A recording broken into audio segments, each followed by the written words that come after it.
Kia ora koutou, everybody. My name is Grant. I hope you enjoyed that little opening clip about Thanksgiving. I'm going to start by reading Psalm 100. It's actually my favorite psalm because it's full of praise and thanksgiving. It goes like this. Shout for joy to the Lord, all the earth.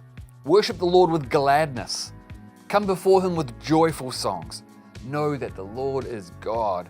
It is he who made us and we are his. We are his people, the sheep of his pasture. Enter his gates with thanksgiving and his courts with praise. Give thanks to him and praise his name. For the Lord is good and his love endures forever. His faithfulness continues through all generations. And as we gather today at Windsor Park Online, I am thankful for the generation that I am part of, for the faith that's been passed on to me, and we seek to be doing the same thing at Windsor Park Online. We passing on faith, telling stories, opening up the word, singing songs today. So we welcome you. It's great that you can be with us. We are thankful for technology. Makes it possible. For us here at Windsor Park Online has been something that we started during COVID, have found value in it, and it's been a great way to welcome people and to connect with people. So we welcome you. We seek to connect with you. If this is your first time, we would love to get to know you a little bit more. You can engage with our online host today, or you can drop us a line through our website. Just go to windsorpark.org.nz, hit the Engage tab, you'll find ways you can get in touch with us. We love to continue relationships, and good things have happened out of that. We have loved over the last few years connecting with people in a range of ways, being able to care for people even at a distance, but mostly to introduce you and continue to develop our relationship with Jesus together in many ways. And we do that in so many ways here at Windsor Park. Later on today, you'll hear from John Tucker. John is one of our elders, one of our leaders here at Windsor Park. He'll be opening up the word out of the Gospel of John for us. But John, two Johns, not John in the Gospel, but John Tucker, he's also the principal at Carey Baptist College. It's the institution that trains people here in New Zealand to be pastors or just to be more informed Christians, just to develop our discipleship. Carey is coming up to its 100th anniversary, so it's been training a lot of people for a long time. And Carey is a great organization that you can go deeper into your faith. Here's a little promo video that includes John. He kicks it off, but you'll be hearing from him live just a bit later. But let's learn more about Carey today. Kia ora, ko John Tucker toka ingoa, ko ahau te tumuaki o tēnei kareti iriri o Carey. Hi everyone, my name's John Tucker. I serve as the principal of Carey Baptist College. You're probably asking the question, where are you leading, God? Should I start a journey of theological study or ministry training? And should I do it with Carey? Well, let me try and help you answer that question.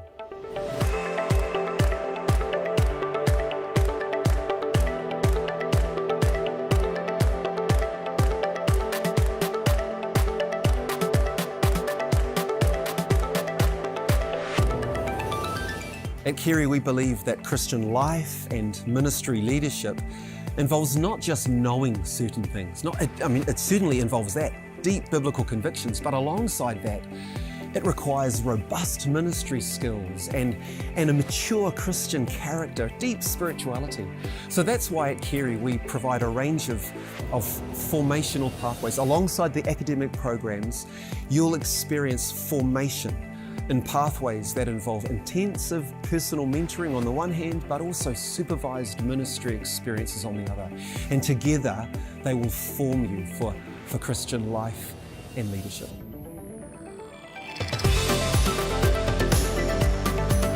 One of the neat things about being at Carey is that there are a number of Māori staff. So if you're thinking of studying here, you're going to be in an environment that's supportive. You'll be able to chat with people that maybe understand where you're coming from. So we're unashamedly going to use the te reo and concepts that are pertinent to Māori. And I think that's really important, that you feel like you are in a place where people understand who you are.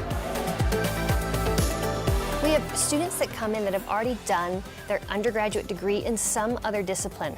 So you might be an accountant or a nurse, you might be a mathematician, who knows what your undergraduate degree is in, but you're thinking to yourself, I want to know more. I want to grow in my relationship with Jesus. I want to be further discipled. What we do here is we provide a layer of support for our students both Tanya and I have navigated these structures, and so have skills and experiences collectively that will help you students, if Māori, Pacific Islander, or even Pākehā, doesn't matter where you come from, to navigate this space. And so Kerry, with whakawhanaungatanga, with the three tikanga of trust, of safety, and of relationship, we can promise that for you.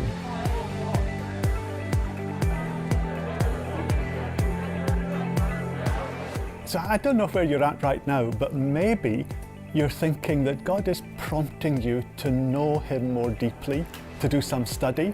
Well, you can do that. There's any number of programs at Carey that will help you do that are tailored to your circumstances.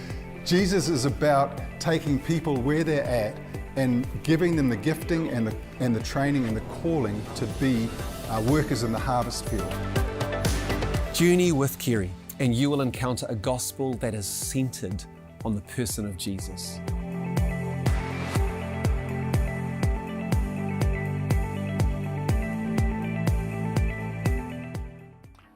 Well, I hope you found that interesting. There is lots more to learn about Kerry. You can just head to their website, Kerey, carey.ac.nz, and you'll find all the information about the different programs, the different opportunities that they provide, from young people through to people that aren't so young. I did my theological training there at Kerry, and I've never been the same again. So I want to encourage you to continue to engage with Kerry, have a look about how it might be able to serve you, and contact them directly if you have any more questions. Kerry is a Bible college, and the Bible is what our foundation is. Here's my Bible. It's starting to fall apart. I might need a new one soon. But we would love to give you a free Bible. We have a Bible here at Windsor Park that we've produced with some easy access guides at the beginning of it. It's one way to help grow our faith and understand how we read the Bible. If you don't have one, or if you know somebody that would like a Bible, we would love to provide you a copy for free wherever you are. We've sent these Bibles all around the world in the last few years, and we'll do that for you. If you'd like a Bible, again, just comment with your online host or send us a note, and we would love to send that to you. Well, we've been talking about thankfulness. We're grateful for the Bible, we're grateful for Kerry, we're grateful for technology. I'd love you to think a little bit about, what are you thankful for today? Question to engage with maybe somebody that you're sitting next to, or engage with others that are online with you today. Let's spend a little bit of time just thinking about thankfulness, maybe opening up our hearts and thanking God for something that's important to us. So let's spend time answering this question. What are you thankful for today?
Well, I hope you found a range of different things to be thankful for.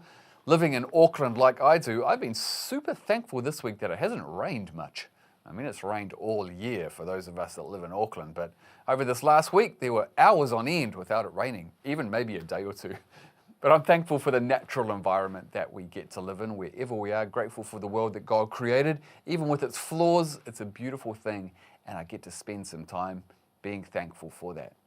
Well, I want to encourage you to open up as we hand over our team to sing some beautiful songs of worship, songs that encourage us to open up our hearts to listen to the lyrics, what they might be saying to us, what God might be saying to us through these songs. We invite you to sing or just reflect and listen.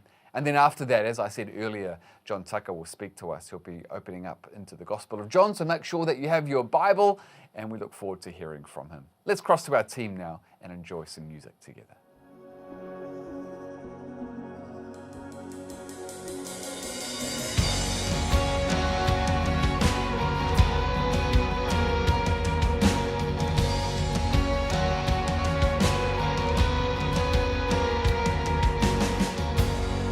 Those walls that we call sin and shame, they were like prisons that we couldn't escape. But he came and he died and he rose. Those walls are rubble now.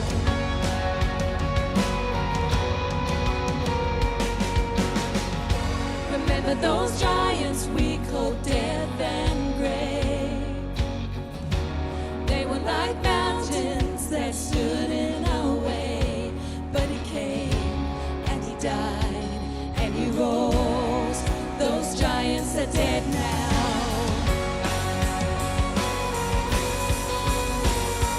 This is our God, this is who he is. He loves us. This is our God, this is what he does. He saves us. He bore the cross, grave. Let heaven and earth proclaim, this is our God, King Jesus.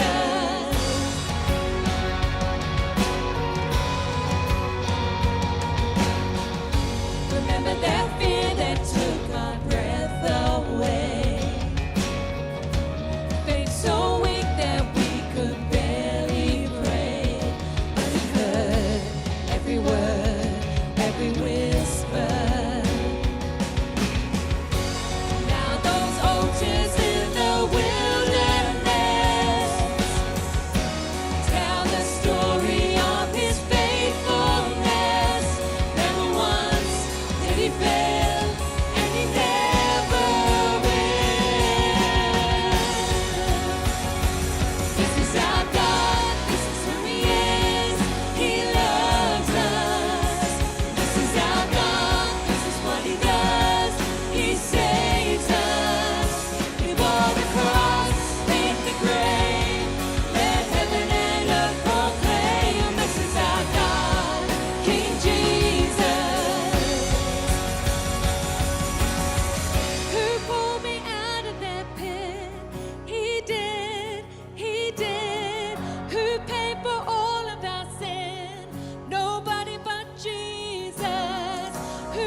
Turning over tables and calling for return to our lives upon the altar.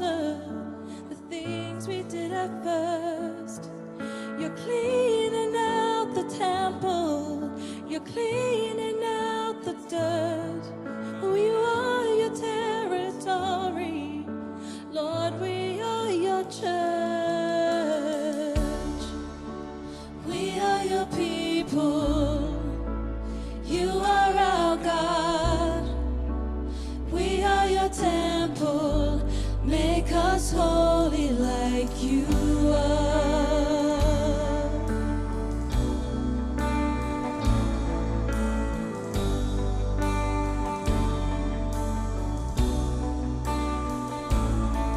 We see a holy nation, a flock to consecrate, a chosen generation of people called to pray.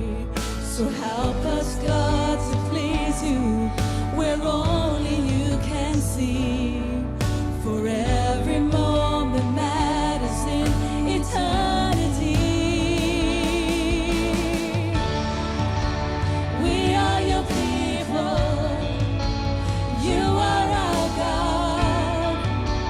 We are your temple, make us holy like you are.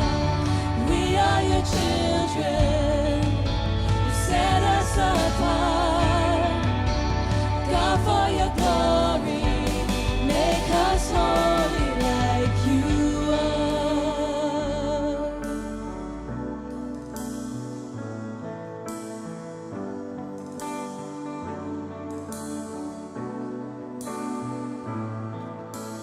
Mark your people with your presence.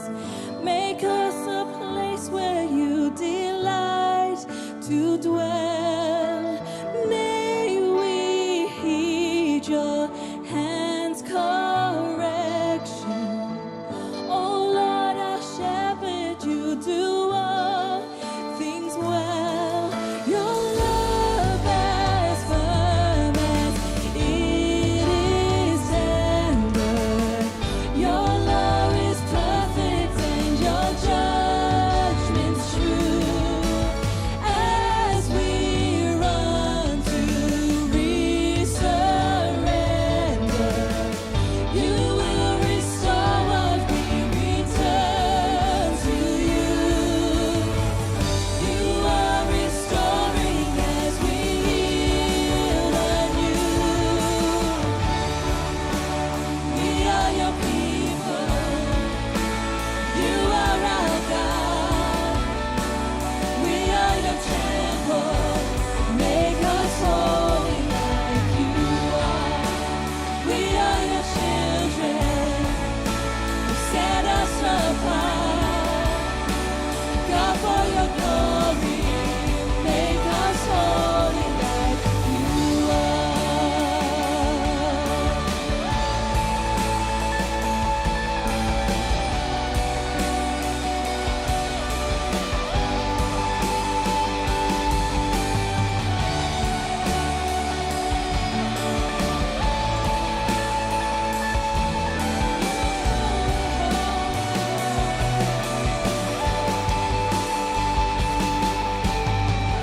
You're calling, we're coming. We're not walking, we're running. God, we need re-surrender. So we re-surrender. You're calling, we're coming. We're not walking, we're running. God, we need re-surrender. So we re-surrender. If you're calling, we're coming. You're not walking, we're running. God, we need re-surrender. So we re-surrender. If you're calling, we're coming. We're not walking, we're running. God, we need re-surrender. So we re-surrender. If you're calling, we're coming. We're not walking, we're running. God, we need re-surrender. So we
We're not walking, we're running.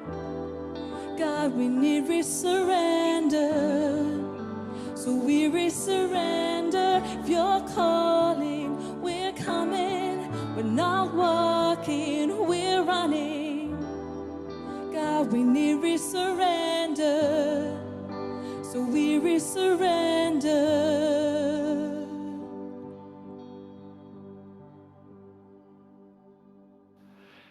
Every culture has stories about heroes. It's almost as if there's an instinct inside of us that knows something has gone wrong with the world and we need someone who's stronger and smarter than us to put things right. Well, in the ancient world, there were myths about Hercules and Thor.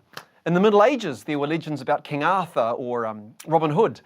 In our day, we have stories about superheroes like Batman, Spider-Man, Captain Marvel, Wonder Woman.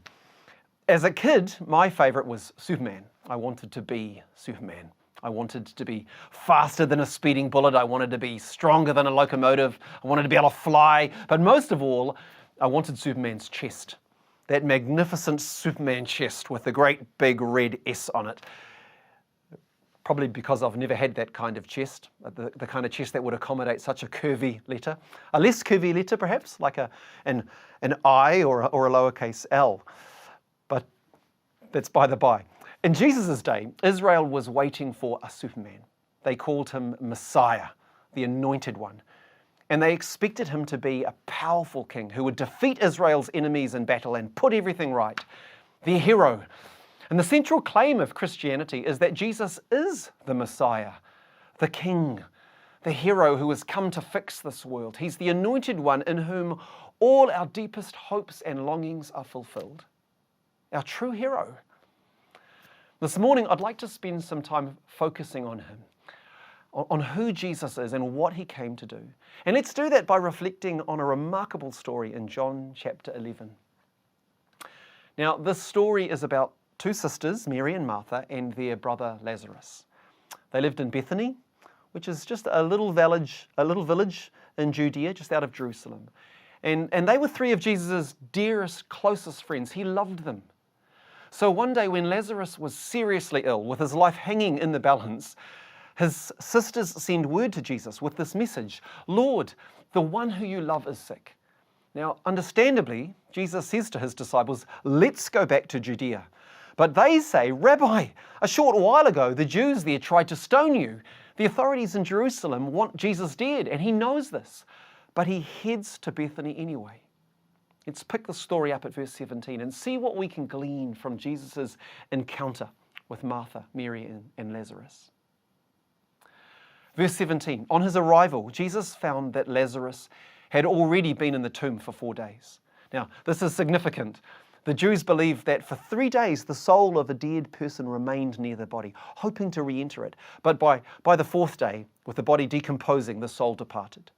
Jesus wants us to know that Lazarus is truly dead. There's no hope for Lazarus.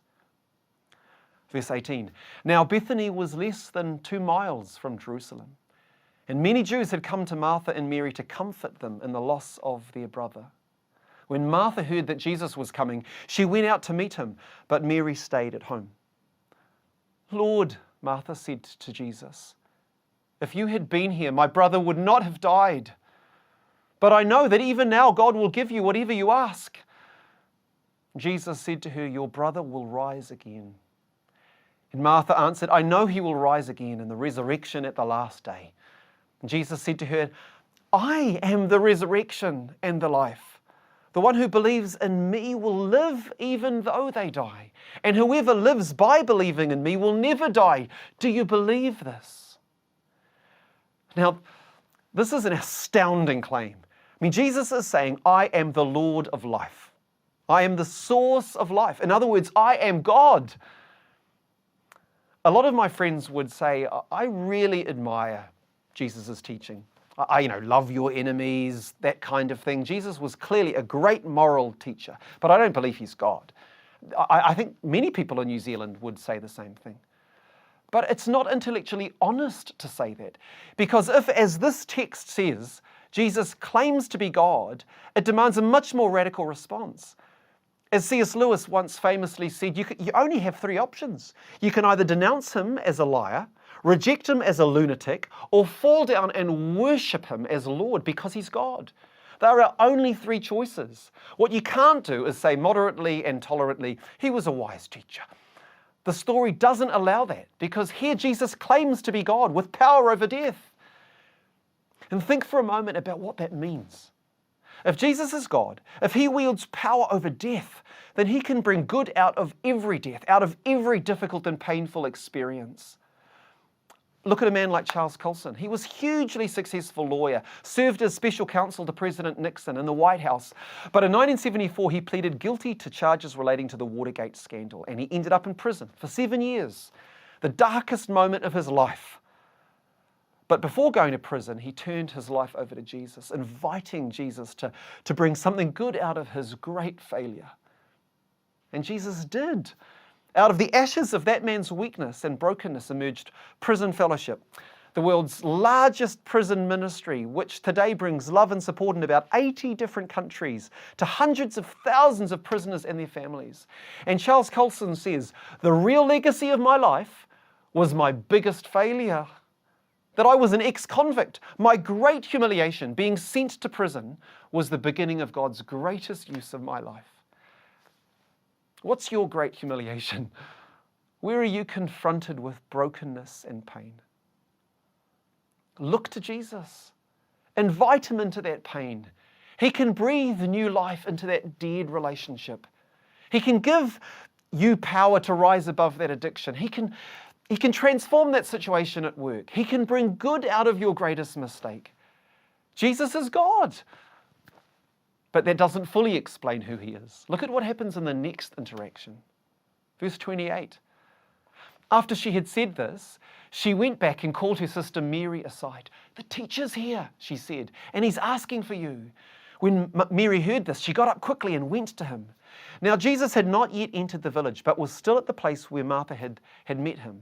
When the Jews who had been with Mary in the house, comforting her, noticed how quickly she got up and went out, they followed her, supposing she was going to the tomb to mourn there.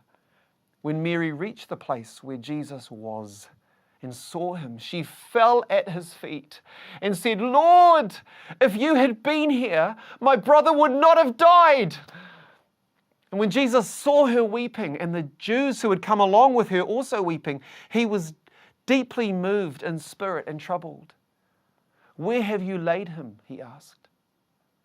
Come and see, Lord, they replied. Jesus wept.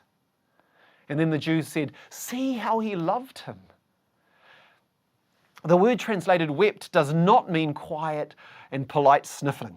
It means loud wailing. Jesus breaks down sobbing beneath the weight of Mary's grief and his own pain. Now we might think if he were really divine, he wouldn't be so emotionally vulnerable, but he is.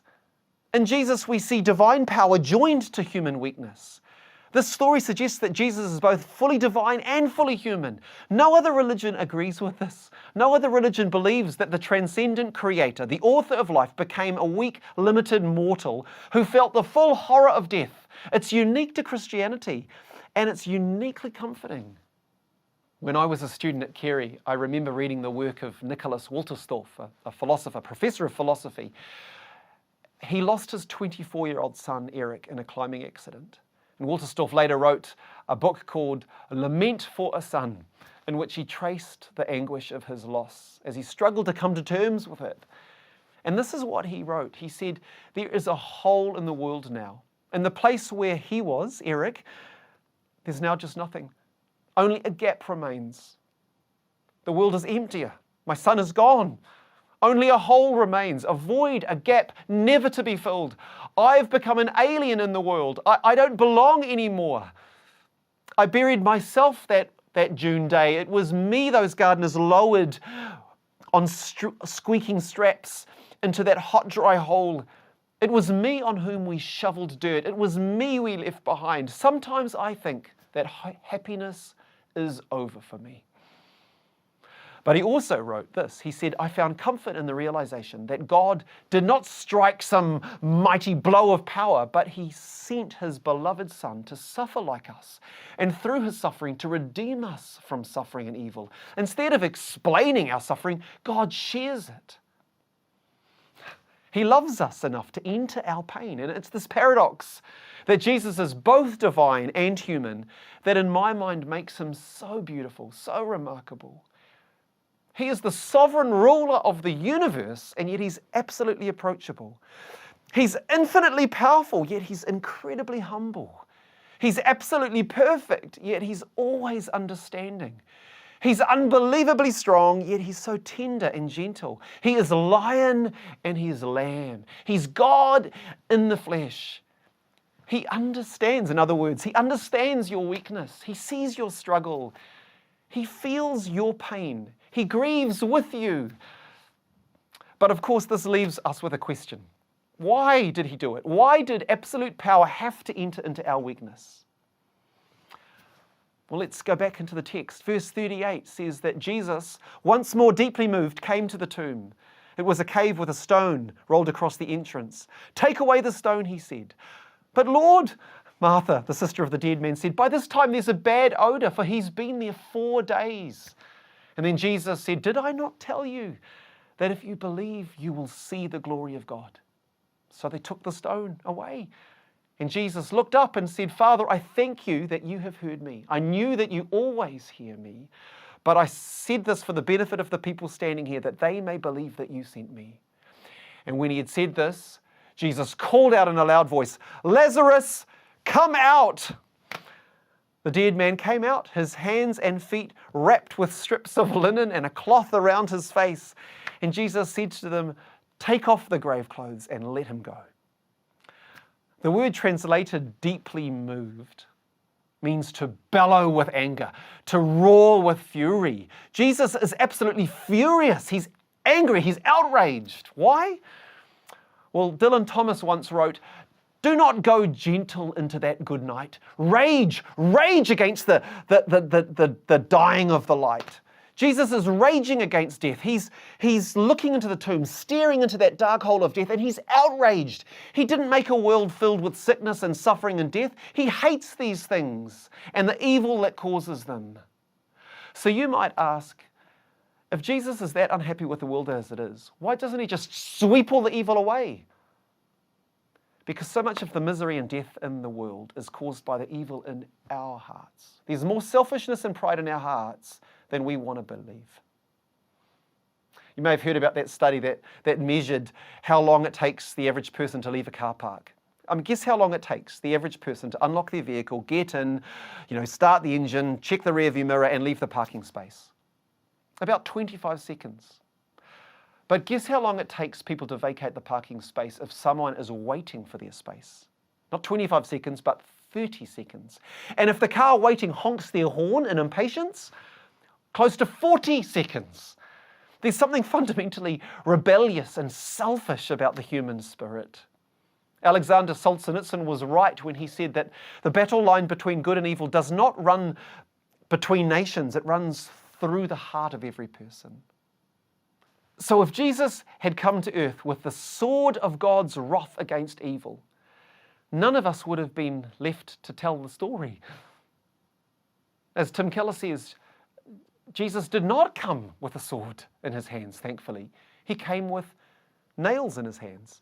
He didn't come to bring judgment, but to bear judgment.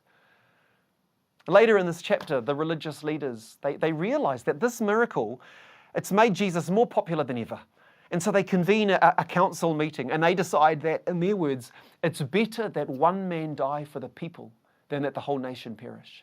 And so, verse 37, it says, from that day on, they plotted to take his life. Within a few days, Jesus will be hanging on a cross. Do you see the irony?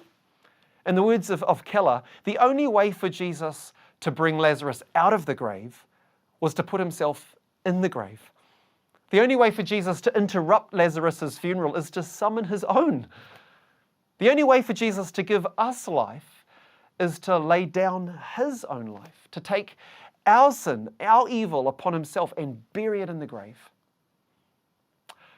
Some time back, I came across a story from Anne Lamott, and she writes this. She says that many years ago, when I worked as a volunteer at a hospital, I got to know a little girl named Liz who was suffering from a rare and serious disease. Her only chance of recovery appeared to be a blood transfusion from her 5-year-old brother, who had miraculously survived the same disease and had developed the antibodies needed to combat the illness.